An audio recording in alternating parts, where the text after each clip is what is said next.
If the Spurs want to have it a race to the bottom in the NBA league standings, well, they definitely did a good job. You are Locked On Spurs, your daily San Antonio Spurs podcast. Part of the Locked On Podcast Network, your team every day. Go back to Locked On Spurs here on the Locked On NBA Network. I'm your host, Jeff Garcia, Spurs writer for Kansas City, San Antonio. First game of the new season is in the books, and for those that are on Team Tank, they're loving the outcome. The Spurs got absolutely curb stomped in their home opener, losing to the Charlotte Hornets. Yeah, I said the Charlotte Hornets curb stomp in that sentence. 129-102. It wasn't a contest as the Spurs were outscored in each and every period. The Spurs allowed the Hornets to score 30 or more points from periods 1 through 4. We're going to be giving our takeaways. Our guest is going to be giving their takeaways, and we're going to play a game at the end of the first two segments. We're going to see if we can find anything positive from the loss that's not named Keldon Johnson, who is helping me today. He is Rudy Campos. He is back. He is with Sweep the League. Make sure to follow him on Twitter at Sweep the League. And we thank you for making Locked On Spurs your first listen each and every day, free and available wherever you get podcasts. Rudy, if you're Team Tank, you're loving this outcome, right? Yeah, if your Team Tank, I mean, the whole Wembayama thing, screw Henderson, this loss is something that you should expect night in and night out if you are on Team Tank now. So you got to keep that in mind. Why don't we just do this? Why don't we just tell the listener to just play this show on loop for the rest of the season? And then we're done.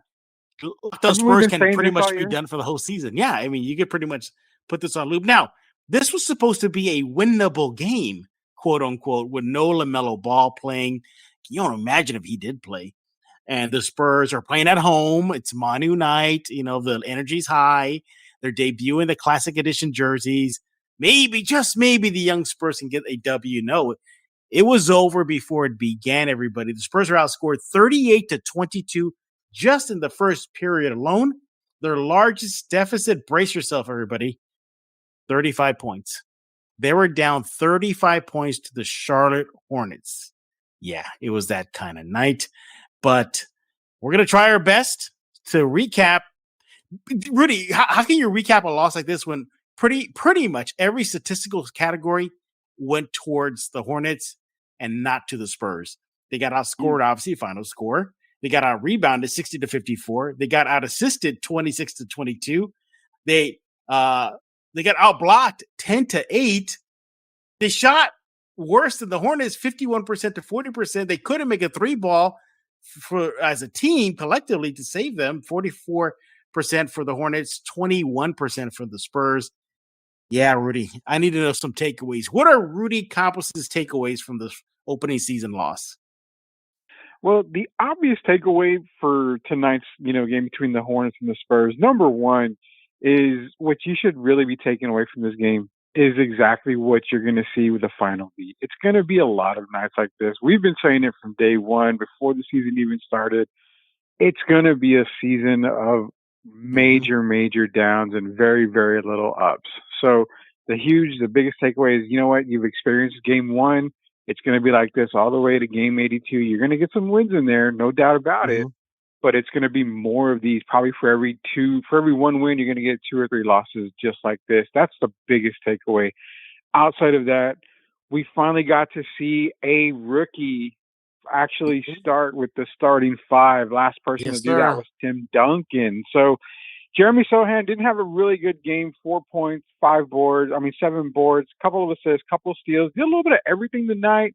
Of course, his shooting is not going to be there. He's not a scorer, so shooting percentage is going to be off way bad.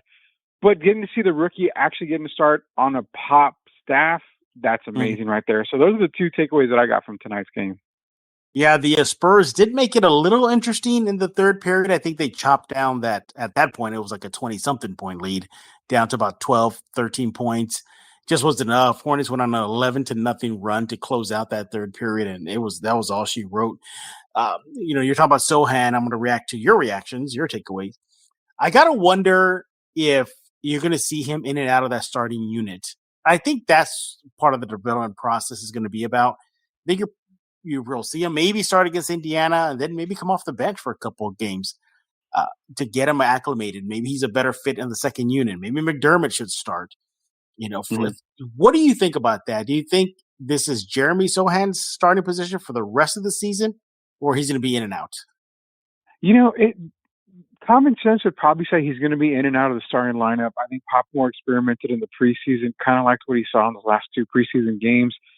We couldn't really say he did bad tonight. I mean, the entire team really didn't play well. You had a good game from Keldon Johnson, but if you actually peel back the curtain with Keldon, you're going to see that it wasn't a really great night. I mean, 3 of 7 from three-point line.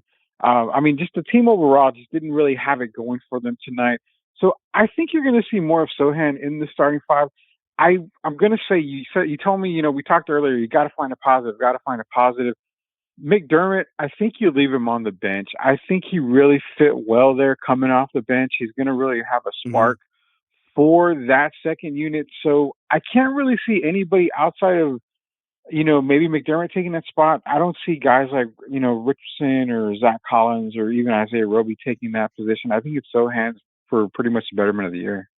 Yeah, Terry Rozier, he had 24 points to lead the Hornets. They had 6 other Hornet players score in double figures. And the Hornets just routed the Spurs. It was just bad all around. I look at the Spurs team, and do you say it's just one game of 82? Yes, of course. Are they going to get blown out nightly like this? Maybe. But you saw a little life in them in that third period kind of come to life. Now, was that more of the Hornets taking their foot off the gas pedal? Maybe there's a little bit of that as well. But I just, if development is the goal, and maybe more than likely getting the race to the bottom is also a goal, then this is a great season to do that. You got Primo getting extended minutes. You mentioned Sochan getting the starting nod. You had Romeo Langford get burned. You're seeing a lot of the young players get some cooking on that court. But I got to ask you, Rudy, is this a Spurs team that maybe even middling teams can beat? Your play-in game type teams that can beat? Because if they lost to a Hornets team without LaMelo Ball, imagine when they play a full-powered Golden State or a full-powered Philadelphia team, Rudy. Yeah, any team that's going to be in the playoff contention, even teams that are in the play-in contention, it's going to be tough for them to beat. You said it on many occasions. Talent, is going to ultimately come out on top. And the Spurs do have talent, but you've still got a guy like Keldon Johnson who's still developing, Devin Vassell still developing. These guys are not, they haven't hit their peak yet. So, they're still developing, they're still improving, but you got to go with Golden State, a lot of these other teams. Sad to say, even as horrible as the Lakers are, that's a team that's, probably going to get blown out by a Golden State like we've seen. But when it comes to the Spurs, that's the easy pickings for those kinds of teams right there. So there's probably, would you say maybe less than a handful of teams that the Spurs evenly match up with right now? Which means that, like I said, you're probably looking at, good question. I said 22 wins or so, but if it's going to be like this, it's maybe a little bit less than that. I don't know. The Nets got destroyed by the Pelicans. Maybe they can beat the Nets. That's how bad the Nets can be. But yeah, I look at this roster and they have good players. Good play. Keldon Johnson, like you mentioned, 20 points, 11 rebounds in 30 minutes, 8 for 17. He made me eat words during the game I was watching. Because I was saying, my God, Keldon, you're still going to that hole, just barrel your way through the rim and put it up with contact.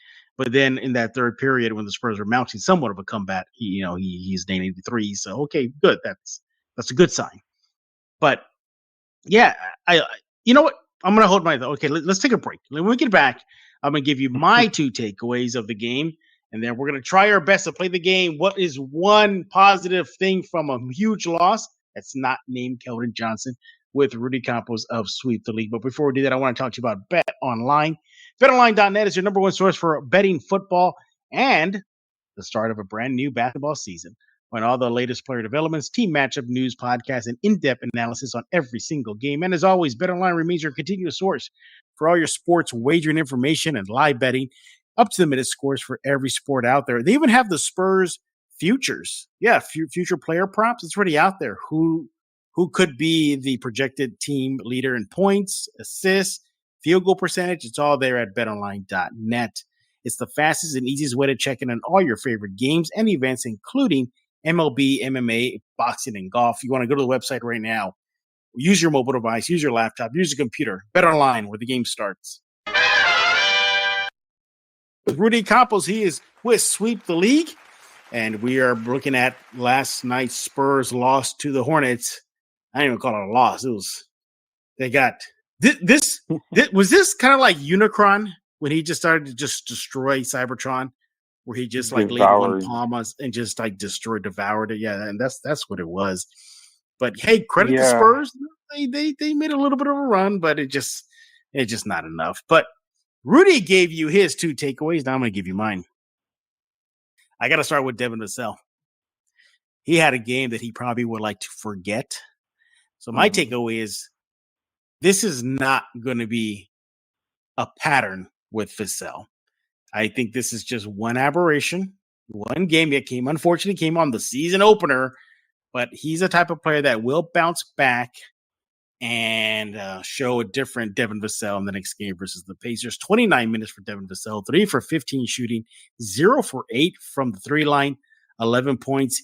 In the plus-minus column, he was the worst Spur at minus 22. Didn't really make some sort of an impact for the team. So my takeaway is don't judge Vassell off one game. I think he'll rebound and come back into form. Your thoughts, Rudy? Oh, 100% on that. I mean, this is one of those games that Devin's going to have. I mean, you can't tell me that the greats of the game, and not saying Devin's a great of the game, but the greats of the game have had bad games before. Devin did finish with 11 points. He was 0 of 8 from 3-point line, but let's not forget, Kelly Oubre was guarding him too, and Oubre's pretty long, and he's not a bad defensive player either. So that does play some part in it as well for Devin, but definitely for sure, you're not going to get very many games like this. He still managed to get into double digits, but yeah, it's just a bad night for Devin all around.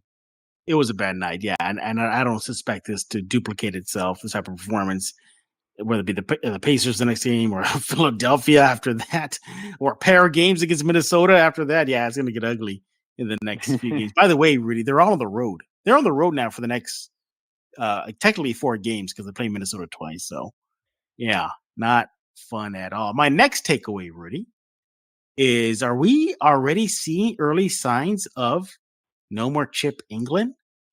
Now, in the preseason, the Spurs were one of the worst teams when it comes to shooting the 3 ball. They shot 29% from the 3 line in preseason. So you say, okay, fine, that's preseason, whatever.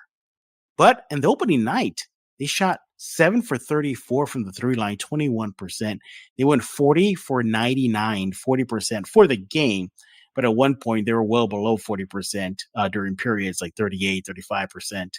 The players shot horribly, as we noted. You look at, we mentioned Devin Vassell, 3 for 15. Zach Collins, 0 for 3. Richardson, 0 for 3. Primo, 3 for 11. What do you think it's too soon to say this is a ripple effect of Chip England's loss with the Spurs losing him? Oh man, I can already tell you that I've already felt that the moment Chip walked out on San Antonio, he was gone.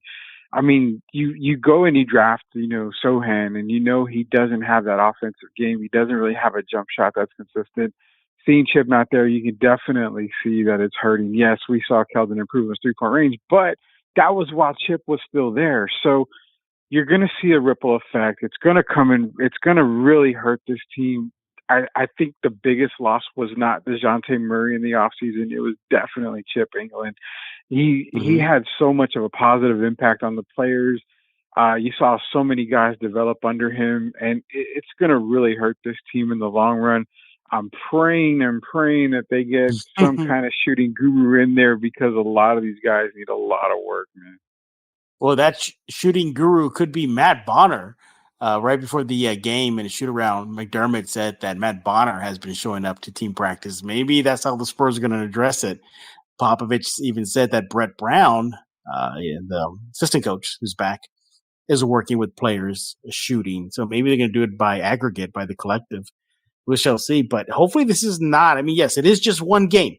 Sure, it's one game. But if you lump in the 5 preseason games, there could be a pattern here. Hopefully it doesn't continue as the season progresses. But I'm going to throw in a bonus takeaway, and I want to get your thoughts on this. Sure. Is having Pirtle and Sochan on the court at the same time a liability on the offensive end? Yes, there's no doubt about it. Yes, Jakob is a great pick and roll guy. He can do the pop-up shot. He can grab offensive rebounds, go up. But when you have two guys that are so limited on the offensive side, it hurts so much because now you're asking your other 3 players, in this case being Trey, Devin, and Keldon, to carry that load on the offensive side. It's way too much, man. And in today's game, you have to have scorers on the court. You've got to be able to score the ball. It's a fast-paced game. You can have one guy that'll slow you down a little bit, but having 2 guys to slow you down on the offensive end, it's so heartbreaking for this team right now. Right. They've got to be able to score, man. You're lost by 27 for a reason. You can't score the ball. I mean, you can, but only a few people can. So it's definitely going to hurt them in the long run. Yeah, Pirtle. Now, he had a very respectable line, 27 minutes, 14 points, 9 rebounds, 2 assists. But he can't spread the floor like most big man can. He didn't even take a 3-point shot.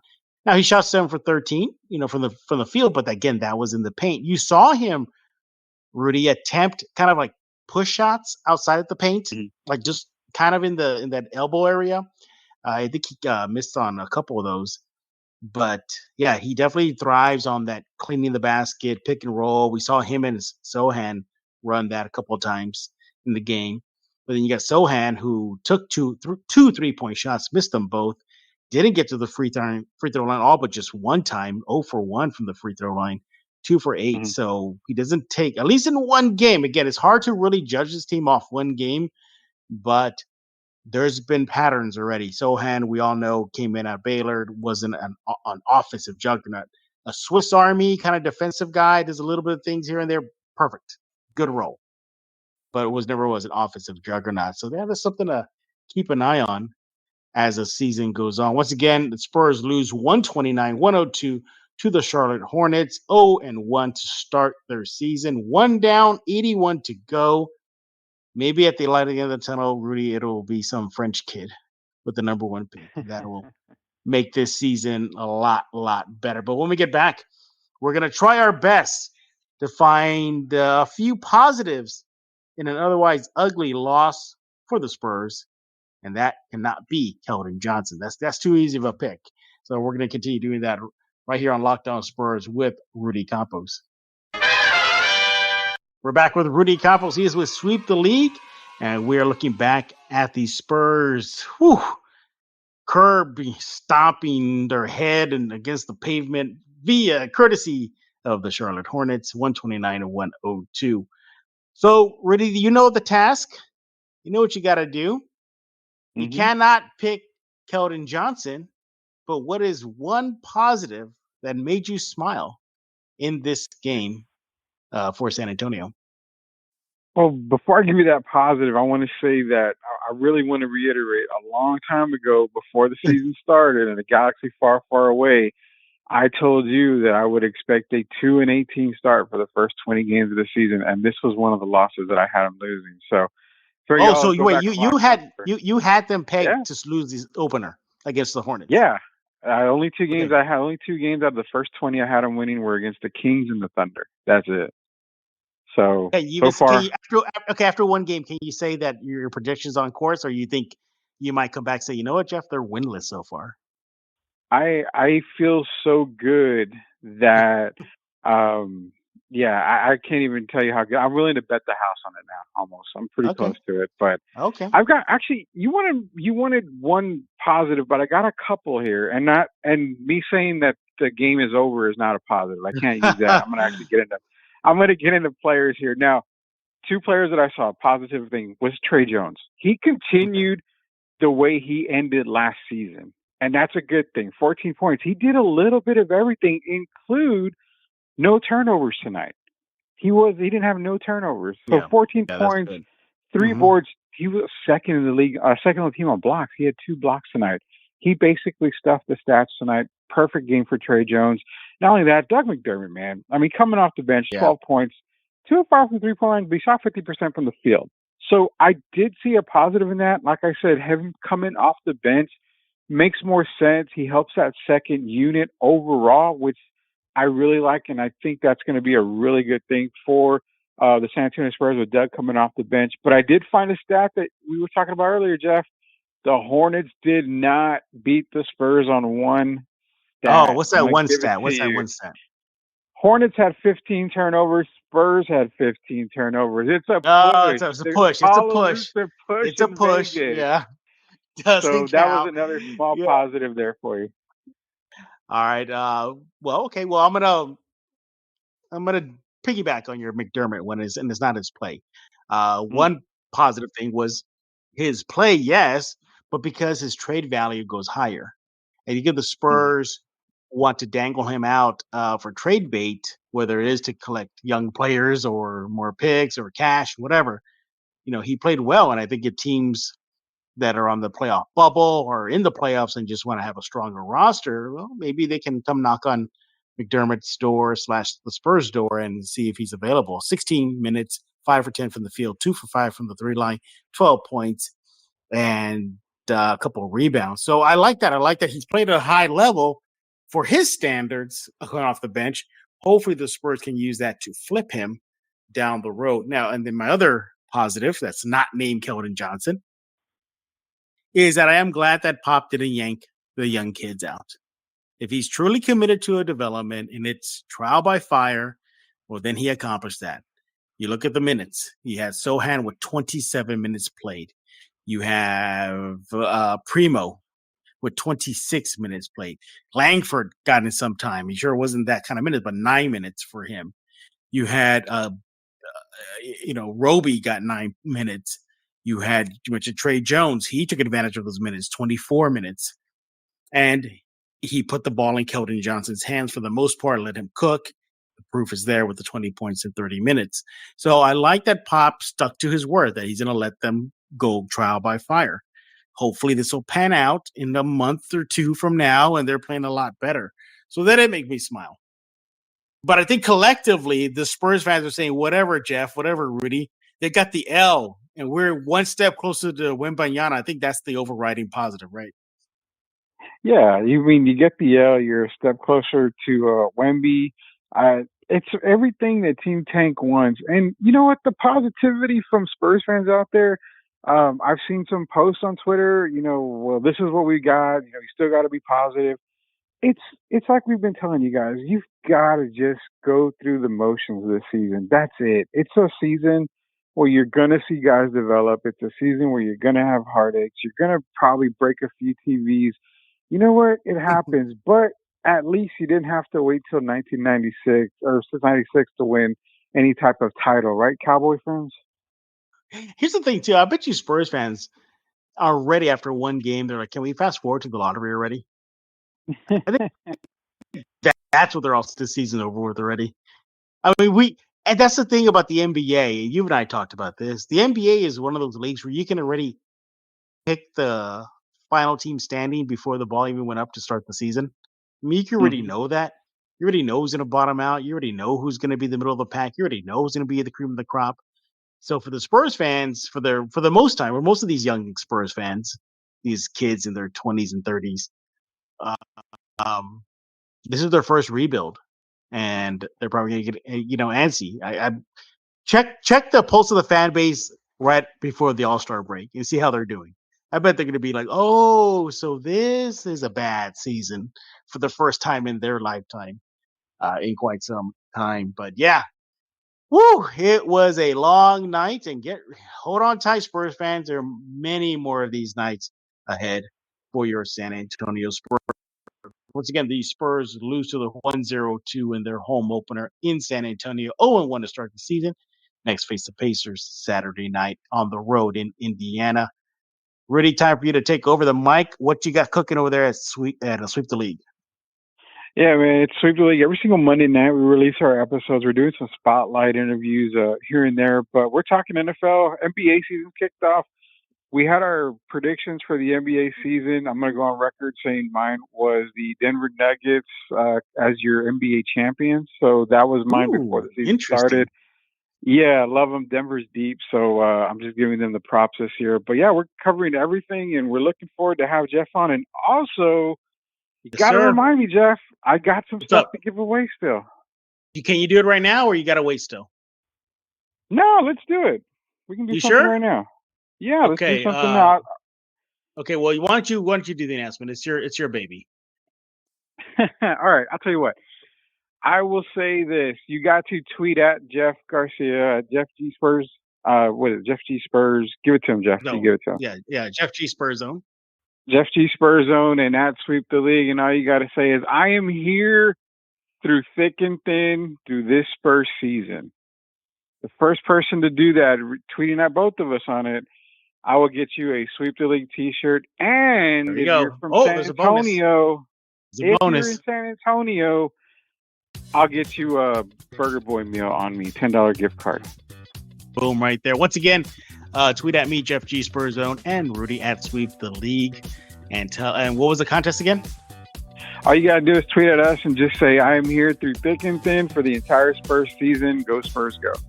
You do that, you win yourself a Sweep the League T-shirt and some grub, courtesy of Sweep the League, and a Burger Boy. $10. Yeah, that'll do it. That's a meal. That'll fill you up for it. That's a meal right there.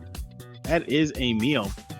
By the way, your boy Zion looked pretty good in his return. Yeah, he doesn't eat Burger Boy no more. I'm kind of sad. So he's actually going into shape. He's doing the Jeff Garcia health. More like the Rudy Campos diet, man. I see your pictures. When I think you could have slimmed down more, you slimmed down more. Well, the season just started, and stress is going to be at an all-time high. So I'm going to keep on. All right, we are done talking. We want to hear from you. What are your thoughts about the Spurs' first loss of the season against the Hornets? What are your takeaways? We gave you a couple of hours. We give you a couple of positive things that we can sift in this massacre in the AT&T Center. But let us know once again. Let him know on Twitter at Sweep the League. Let me know on Twitter at Jeff G Spurs Zone. And again, we always thank you for making Locked On Spurs your first listen each and every day. Now for your second listen, check out Game to Game NBA. Every moment, every top performance, every result. Locked On Game to Game covers every game from across the NBA with local analysis that only Locked On can deliver. Follow Game to Game on Locked On NBA, available on the Odyssey app, YouTube, wherever you get podcasts, and subscribe to Locked On Spurs on YouTube, the Kens 5 Plus app, iTunes, Stitcher, wherever you get podcasts. Make sure to follow Locked On Spurs. So for Rudy Burger Boy Campos, I am Jeff Garcia. We're going to put a lock on this episode of Locked On Spurs.